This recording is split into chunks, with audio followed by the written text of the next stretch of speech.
Welcome to Talk Purpose and Truth, shifting you into higher consciousness. A show that elevates, uplifts, and encourages listeners to grow, heal, awaken, and evolve. Eden and Kim include bold topics, interviews with inspiring guests, experts, and celebrities, intuitive readings, channeled messages, mental health awareness, and hot topics to expand your awareness. Tune in for unprecedented truth, authenticity, on-purpose discussions, and magical moments. Lisa Sharkey is the Senior VP and Director of Creative Development for HarperCollins Publishers, one of the biggest publishing houses in the world. Lisa is Senior Vice President and Director of Creative Development there and has spent the past 15 years in the publishing world after a television news career that earned her 2 Emmy Awards and 10 Emmy nominations. Wow. Sharkey was honored with a Peabody Award and a DuPont Award for her work at ABC covering the September 11th attacks, which is amazing because we have an episode coming up with a woman who wrote a book interviewing a lot of the children of the 9/11 victims. She has been behind the publication of more than 75 New York Times bestsellers. The books she has acquired and published have won multiple awards, been translated into more than a dozen languages, and sold millions of copies all over the world. Welcome, Lisa. I feel like I want to clap. Yes! She's doing the dance. Yeah. See you. Yeah. Everybody, she was just dancing. Lisa was just dancing. Roger Rabbit. Yeah. I love to dance, and I'm in like my dancing studio, my living room. Nice. Oh, yeah. Yes. Thanks for being here, Lisa. Sure. Yeah, you do, and you've done so much at such a young age. It's like, it's unbelievable just hearing everything and looking at everything you've done. How did you get started, and can you tell us more about your upbringing and how you became such a big success and what your life is like now? My upbringing was sort of not the best, even though I had, 2 loving parents. I grew up until I was about 4. I grew up in the Bronx, and then I moved up with my parents and my 2 younger sisters to Westchester County, New York, where I lived until I was 16 years old, which is when I went to college.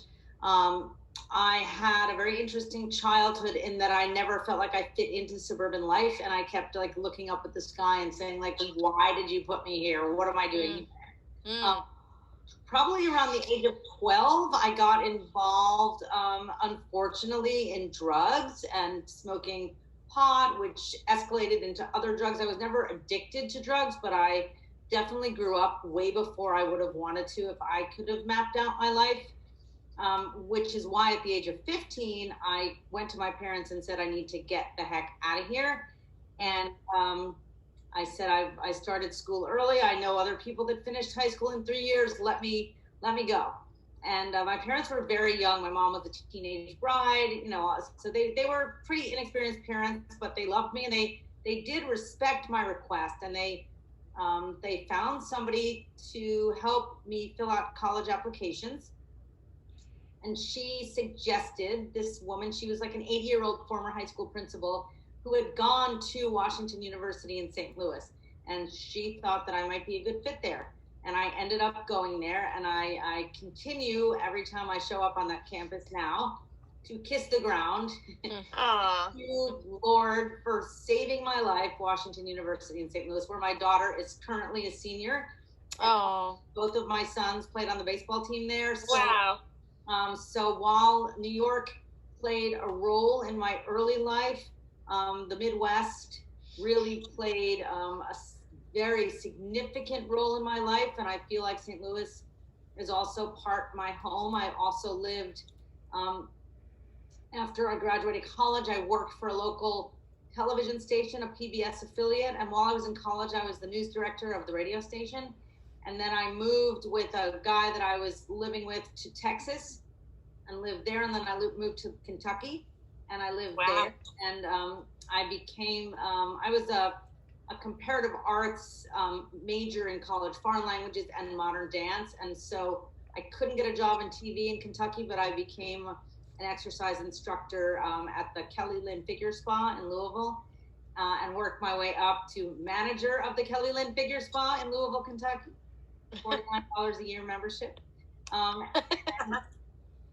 then we broke up and I moved back home and landed a job at Channel 11 News in New York, WPIX TV. And then I worked my way up from production assistant to writer to copy editor to producer. And then people that worked at WPIX noticed me, and people had then moved over to CBS Network News. And somebody said, you know what, you can really write, you can write news. Why don't you try out and see if you can be a CBS Network News writer? And at that point, I think I was 24.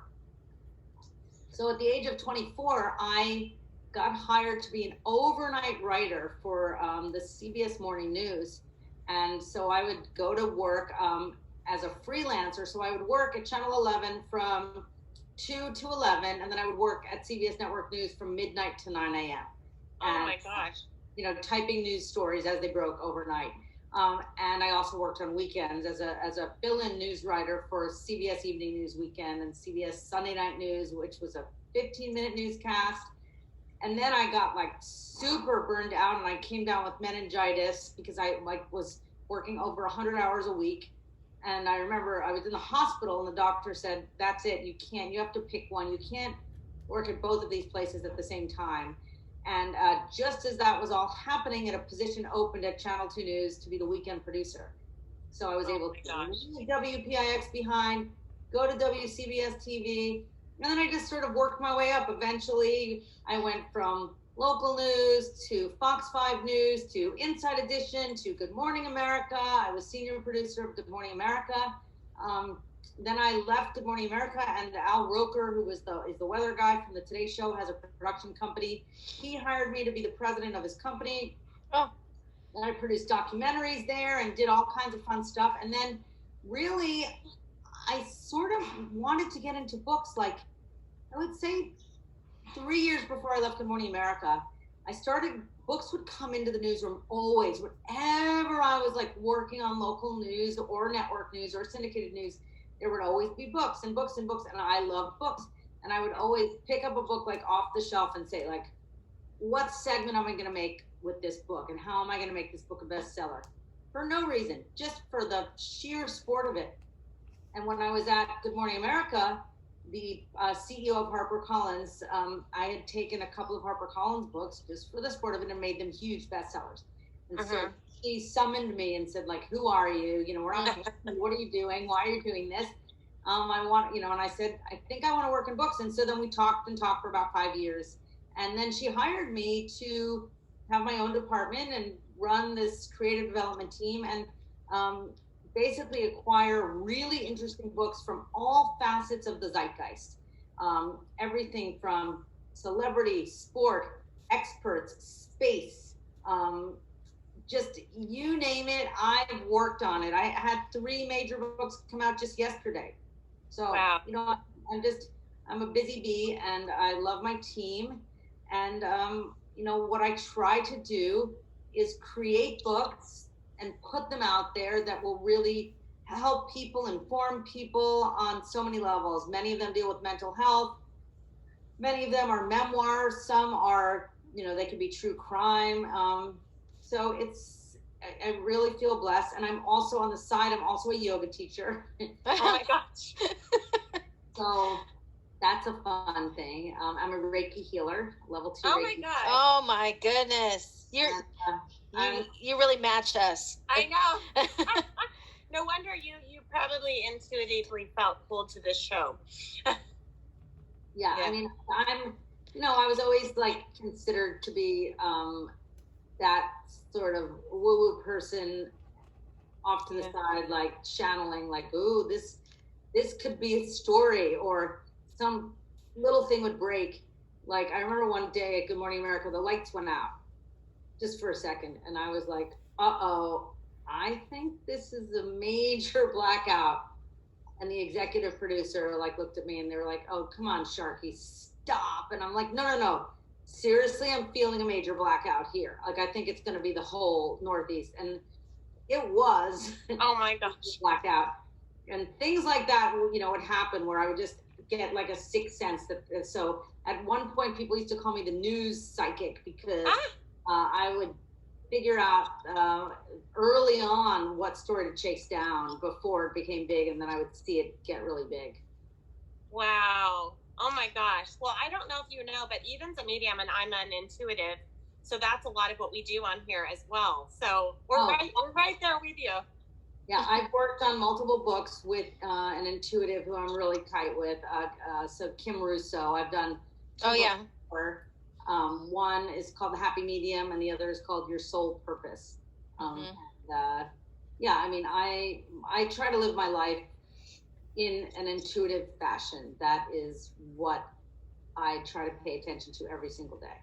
Yeah. Wow, I love it. We'll tell you. We have a project. We'll tell you about it later. So with books, that's just all like what 30 people do for a living, and you have done them all. So I think that's just super inspiring, and it really shows you that you can have what you really dream of. It's such a good example to other people. And then having that balance of being able to do yoga and Reiki and all of that too, that's probably how you stay so grounded, Yeah, I certainly nature, yoga, breathing, eating clean, living a clean life. I live in an organic house, an eco house in the city. So I try my best to live, my best life without, harming anyone, and also to try to live by principles that are uplifting if possible. Yeah. And I think of the 15-year-old you that you said wanted to get out of there. Yeah. And I mean, just if you could imagine if she knew what was going to happen, no wonder she wanted to get out, because she just had to get out and do all these things. I mean, yeah, I had to get out. Wow. She's probably very proud of you. Well, I'm still really close with my first college professor. He is now like my daughter's grandfather on campus, and he's still there, and he was my Spanish teacher, and he's like my surrogate dad, and he knew me from when I was 16, and it's just pretty. Now I'm his book person, so he messages me. He knows what's coming out from HarperCollins, and I send it to him, whatever he wants. Aww. Do you feel like with your intuitive abilities, do you feel like you are more comfortable being open about them now, like the older you get and the more experienced you get, or do you feel like you always were just like open about it? I've always been open about it. I think my intuitive experiences have really grown over the year because I've done a lot of work, over decades. My sister and I started doing yoga when we were kids. We did transcendental meditation when we made our parents do it. So I've never been afraid to talk about any of that stuff. I think I've been a very untraditional person in a very traditional media world. And even being at Good Morning America during like the battle years of Diane Sawyer versus Katie Couric, which, I'm sure everybody's sort of reading about Katie, telling about those stories. I mean, it was pretty intense, and there was no other senior producer, senior level exec on the show who had given birth to children. And so I would be that voice in the room, and most of our viewers at Good Morning America were women between the ages of 44 and 48. That was our core audience, who had like some teenagers at home, and I had little kids at the time, but I kept saying, you want to know about breastfeeding? Ask me, like I can tell you. So, I think intuition is important. But what I love about book publishing is that it's intuition really combined with sales tracks, with concrete knowledge about what the stores are looking for, what is trending. I like to be ahead of what's trending or right on trend. And sometimes, the things that I think are going to be a trend become one, and that I'm not always right. That's for sure. I mean, it's a crapshoot a lot. My track record has been pretty good, but I've had some books that haven't worked nearly as at the level that I thought they would work at, and I've had some books that have worked way beyond the level that I thought they would work at. But I always try to trust my intuition, and especially when it comes to connecting with the authors, connecting with the people writing the books, because that's, the most important thing when you have a book is, who is the author? How are you going to help them share their story, whatever it is? Right. Absolutely. Do you feel like things have changed because of what's been going on in the world? Like, do people look more for something that's self-help or wellness than they used to? Definitely. Yeah. People know that life is short and it goes by in a flash, and that it can easily turn around. And if you don't take care of yourself and you don't have compassion for yourself and for others, you're not going to have your best life. And so, part of it can be like the new normal coming back from a pandemic. How do you take care of your mental health? How do you take care of your physical health? What live things are you putting into your body to help yourself maintain the best state of health you can have?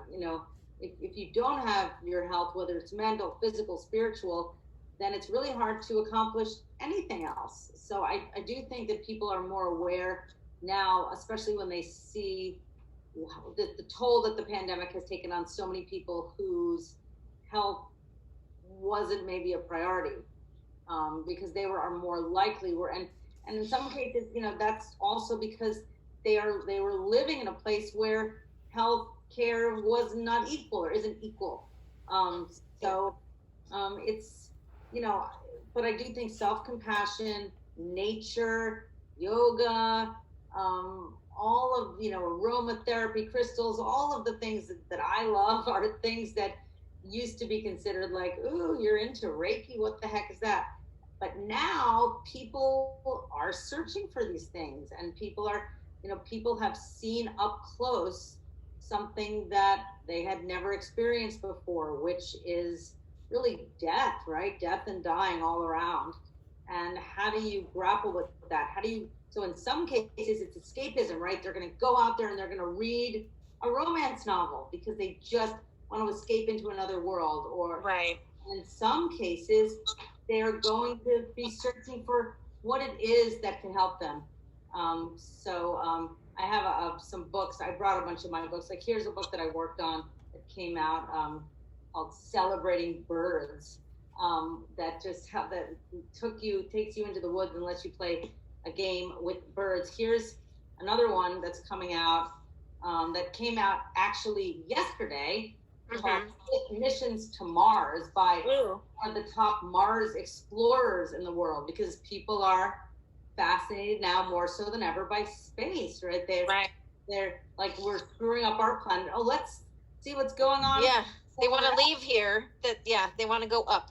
Yeah, but books have had a very serious growth spurt during the pandemic, and it shows no sign of slowing down, which is great for us in book publishing. Right. Well, I was going to ask you also, but you just named a couple books that you put out recently. Do you have any that are your favorites from over the years? Yeah, I mean, I also have my favorites from like right now, because those are the ones that I'm really thinking about all the time. Okay. Here's one. This is just an early edition. This is a book called Rise by Lindsey Vonn. She's the world's greatest, most decorated skier. Yeah. I love her. She's my baby girl. Yeah.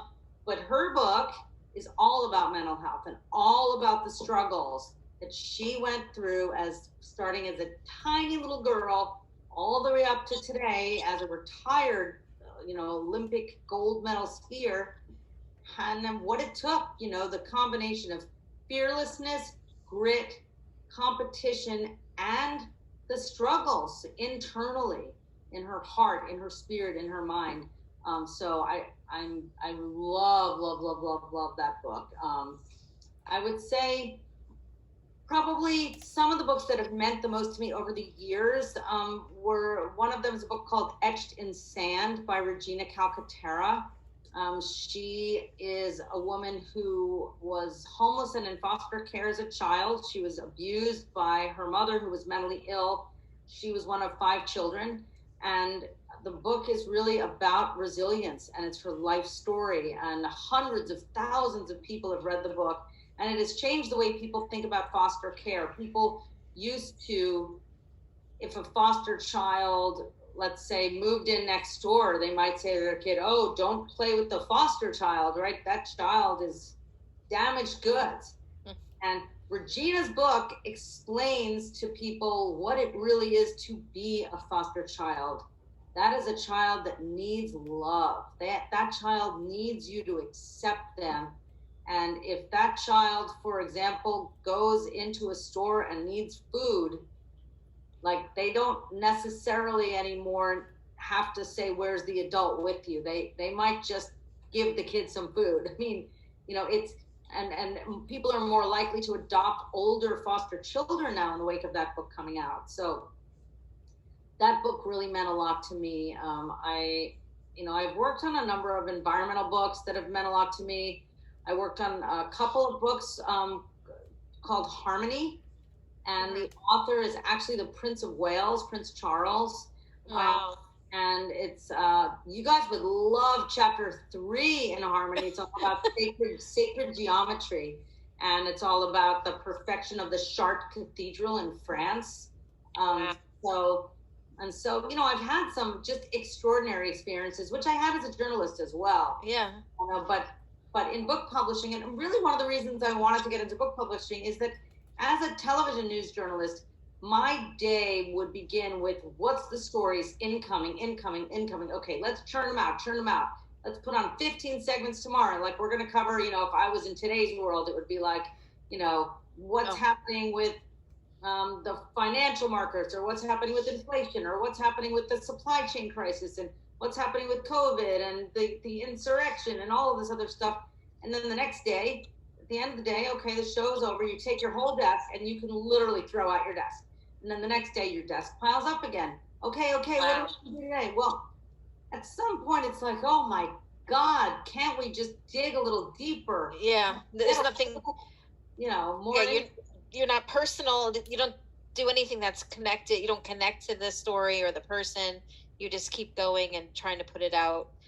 Stay busy. Yeah.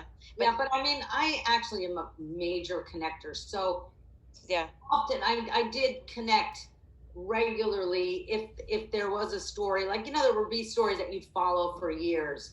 But it wasn't the same. A book is precious, right? A book is something like, this is Lindsay Vonn's life. Like, I'm holding her life in my hands. yeah. She has trusted me with her life. Thank you. Like, I love you for that. Thank you, Lindsay Vonn. So many people, whether it's rock stars, movie stars, experts in their fields, they're saying, I believe that you can help me share my story with the world. And just today, as I was saying to you guys earlier, after the insurrection and after the second impeachment trial, I was incredibly moved by Maryland Congressman Jamie Raskin. Mm-hmm. He had lost his son, Tommy, to suicide on December 31st. His son was a 25-year-old Harvard Law School student who was an absolute genius, brilliant thinker, orator, poet, animal rights activist, pacifist, who suffered from depression. Mm-hmm. And January 5th, 2020, they buried Tommy. I have 3 children. I have children younger and older than Tommy was. And then the next day, January 6th, he had to get in the car and go certify the election. He took one of his daughters and the son-in-law who's married to his other daughter, and they got caught in the insurrection, and they thought they were going to die that day. And then, oh my gosh, after that, obviously the president was impeached, and the House Speaker Nancy Pelosi asked Congressman Raskin if he would lead the House impeachment. So he was the head impeachment manager, and he was, and the man had literally lost his son to suicide, unexpected. I mean, no one expects that. I mean, he still had the fortitude and the resilience and the heart, and also all of his knowledge. He was able to get more votes in a bipartisan way than anyone else in the history of America. And he is a premier constitutional law expert. And I felt like just watching him and listening to him, I learned more about the Constitution than I ever learned in any classroom. Thank you for listening to Talk Purpose and Truth podcast. Find out more at talkpurposeandtruth.com. And follow us at Talk Purpose Truth on Instagram and Facebook.